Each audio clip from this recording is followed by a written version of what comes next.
Right, the conversation on climate action and climate change is coming to you in a short while here on Biashara Tuesday. But please continue interacting with us on social platforms. I'm having a look at the comments that you guys are giving, the feedback on socials at KUTV Kenya. Tag me also at Richard_Okenya. Here we are taking a look at the most pressing discussion of our time, that is climate change. How can the young people be involved, and how can we shift our mindset? Mr. and Miss Climate Kenya is going to be an inaugural event, one of its kind, and it's happening this month. How can you participate, and what exactly will be going down? I'm having that conversation here with Christine Wanderi, who is also part of that committee that is planning the Mr. and Miss Climate Kenya. The involvement of young people within and out of school will be very good for the environment, and this effort towards climate work shall be redoubled, and national consciousness on climate change innovation practices shall be reawakened. That's a statement I read straight through from a document here from the Mr. and Miss Climate Kenya concept note. So we're going to have a look at that, but first off, I'd like to introduce my guest of the day this morning. Welcome to the show. Thank you. Thanks for having me. Yeah, you're well? I am well, yeah. Yeah? Yes. Please introduce yourself to our viewers, and then we can shift our gears to see why this event and what's planned. Hi there. My name is Christine Wanderi. I am part of the planning committee for Mr. and Miss Climate Kenya, an event that we're having on the 28th of April this year. All right. What's your role in the planning committee first, before we can look at the whole program? Well, first of all, we are a bunch of four, so four individuals that are very passionate about climate action, that came together and decided to have this event, which is the beginning of a lot more that are coming. My role in the event is to do a lot of PR, the communications bit of it, and also to reach out to stakeholders, policymakers, and the key people in the climate change space. All right. We are, let's just start it straight up. This is Mr. and Miss Climate, and we are still speaking about climate action and climate change. I was telling you that I have seen this in different sectors. When we're having a conversation on climate change, it's either how businesses can report on their environmental and social governance, maybe sustainability reporting, other very technical parts of the economy, if I can put it like that. But I haven't seen it in this kind of space, Mr. and Miss Climate Change. So why this kind of event, since it's the first of its own? First of all, ideally, when I was talking about us reaching out to key stakeholders in the climate space, when it comes to different aspects of the people that we want to work with, the people that we want to partner with us, so people like policymakers, the government, non-governmental organizations, we're talking about the private sector, but why not the youth? So we decided, because we are the future of this nation, we want the youth to be a part of this, to be a voice for climate justice. So we created a Mr. and Miss Climate Kenya, a space where the youth can be comfortable to come and participate. So we're having participation from all the 47 counties in Kenya, representatives and delegates who we're going to make our ambassadors when it comes to climate action when they go back to their various counties in this country. All right, so this is happening on the April 28th, if I am correct on that kind of information. Yes. What are the activities of that day looking like? Well, we have involved a lot of people. A lot of people are very interested to come into this space because they're actually excited to see what the young people are bringing on board. Because like you said, it's the first of its kind, where we are now entering into the fashion space. So we want to advocate. So we want to create advocacy for climate. But how do you get the young people excited? How do you get the young people involved in such a profound conversation, for example? So we are going to have advocacy wear. We're going to have creative wear. We're going to have dinner where they all represent their counties, but then the winners have to tell us, if we make them ambassadors for their counties, how well represented is that climate change conversation going to take place. So apart from that, we're going to have a lot of keynote speakers from various spaces.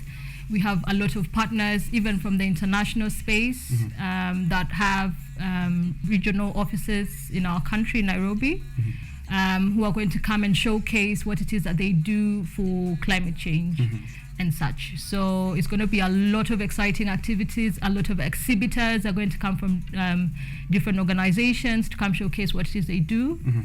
And a lot of creativity. We're even having groups who are even bringing puppetry into the space to come and advocate for that climate justice conversation. All right. Why do you think it's important that we have this kind of conversation? I mean, why not now? Since the 1800s, when we had the Industrial Revolution, for example, a lot of human activities have been interfering with the ecosystem. So you find burning of fossil fuels, for example, oil, gas, carbon, have left quite a massive, they say it's a 47% emission of these gases, what do you call them? The green gases. Yes. Are you going to? No, it's all right. Yeah, so carbon emissions. Yes. Carbon emissions, they are at 47%. So I think we are late on this conversation. So it's about time that we start on this. So when we're looking at Sustainable Development Goal number 13, which is climate action. So you find Mr. and Mrs. Climate is an initiative that advocates for that particular one, whose mission statement is urgent call to negating climate challenges that we're having. All right. Yeah. So you're saying that it's important that we have it now, and if now, then when? How do you envision the world will look like in the future if we do not take action on climate change? Well, as scary as it sounds, net zero is a big challenge that we're having. So we're having a lot of organizations taking up space in this conversation. So we're having even international investors, people who want to invest in your organization, people who want to partner with you. They're checking at your carbon footprint measurements, for example. So these are things that are already ongoing. So it's about time Kenya gets on board. But I'm very excited that the president had actually come up with the National Council for Climate Change, which was just recently done. So that's the National Council for Climate Change. Right. So a lot of the things that they're trying to do is to mitigate. They're trying to create intervention instruments, tools.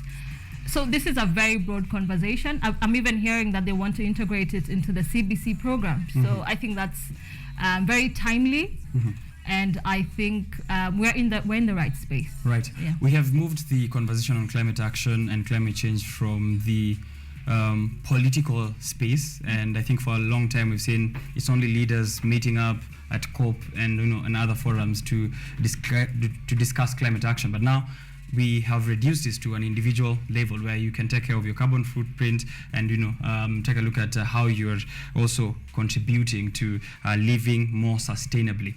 What are some of those changes maybe you have that maybe you've observed, or maybe you can recommend that people can do on an individual level, even as we have a broader conversation at Mr. and Miss Climate, and also some of those things you've said the government is setting up on a very personal level? Very personal level. Yeah. Plant a tree. Plant as many as you can. Recycle. We're looking at having some of this intervention mechanisms after. So post the event, this is a continual journey. So we want to take people up to the grassroots. Let them plant trees. Let's have recycling campaigns. Let's have walkathons or marathons that advocate for climate change. Let's have experts coming on board and telling us what it is that we need to do. Let's go out into the campuses and the colleges, the secondaries, the primary levels. Let people be taught about what global warming is all about. So for example, even the most basic of ways, if you look at the CBC program, it's very hands-on, very kinesthetic. They're very practical with some of the things that they do. So even something as basic as having learning corners, and they showcase different ways of preventing global warming, for example, what the ice melting in the polar looks like. So teach this to the young ones so that by the time they become the adults, this is a conversation that we've already had and it's already being practiced. Right. Here in page 3 of the standard, there's something I wanted to bring to your attention and also to our viewers. Kenyan environmentalist and activist Wanjira Maathai has been named among Time magazine's top 100 most influential people in 2023, and this is thanks to her dedication to creating awareness and providing solutions to environmental issues. She is the daughter of the late Wangari Maathai, who was named in the Time 100 Women of the Year in 2020 as well, a different category for women who have wielded influence over the world. When you see information such as this, does this point towards hope that we're changing, we're shifting mindsets? I think that's the word that I would like to use there. Absolutely. So it just takes an individual like this to put Kenya on the map. So for example, when you look at the United Nations Framework Convention for Climate Change, for example, they get the nations to sign a treaty that advocates for climate resilience, taking up action when it comes to climate change matters. So I applaud Wanjira Maathai, and I also would like to welcome everybody on board who would want to come and participate.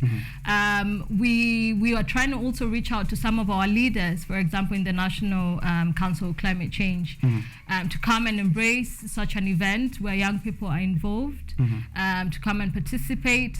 So Wanjira Maathai gives an example that she's carrying on a legacy. It might not be directly aligned with what her late mother might have carried forth, but it goes to show that we are preconditioned by the environments that we grow up in. So she might have a little bit of influence from her mom, her late mom, right, which is a good thing. So that means if we're the adults of today, are we able to teach our children to take up such practices, for example? All right. Yeah. That's a great way to put it, so we can ensure that we're passing down this sort of information. Looking at what you're planning here for the event, some of the objectives that I was perusing: awareness of women and young people's rights, and something else: drug abuse and mental health awareness, education, and mainstreaming.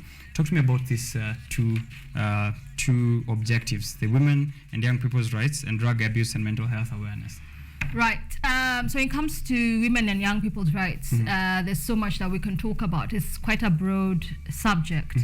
But when we're looking at things like women and gender and youth mainstreaming, this is where we create spaces which are safe for people to come and talk about some of the challenges that they have in the real sense of things.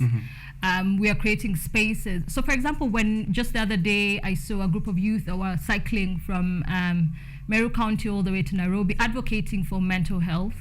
I've been in spaces where we've created forums for mental health, and we've integrated partnerships with various organizations and specialists and experts, because mental health is a very broad subject.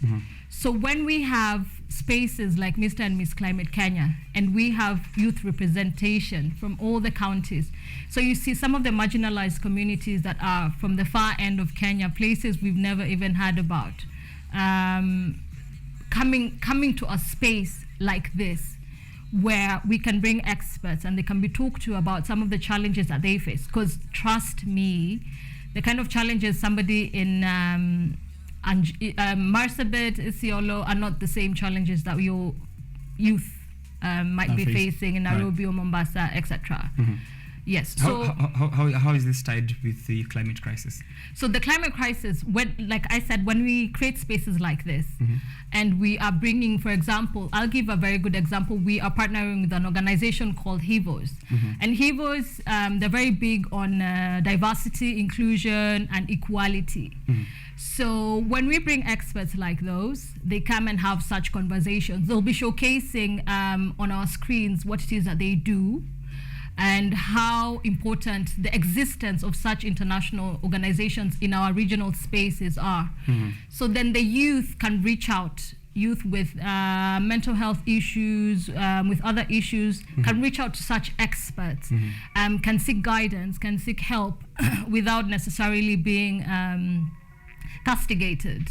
Yeah. All right. There's going to be climate dialogue sessions during this event, and one of those is, of course, as I've highlighted there, and she has expounded on the awareness on women and young people's rights, the drug abuse and mental health awareness, and how this is connected to climate crisis. Amongst the ones that you'll be looking forward to, there'll be conversations surrounding how to counter violent extremism. The impacts of climate change can aggravate the root cause of violent extremism. So a very diverse, actually, if I can say that, a very diverse approach to this climate crisis conversation. The activities of the day, maybe just to recap them real quick as we get to know, if they can watch it online and how people can participate even on a physical, in a physical nature. There will be panel discussions on the gala day, climate dialogue sessions, online activities. I think I've gotten to the answer of the question I posed there,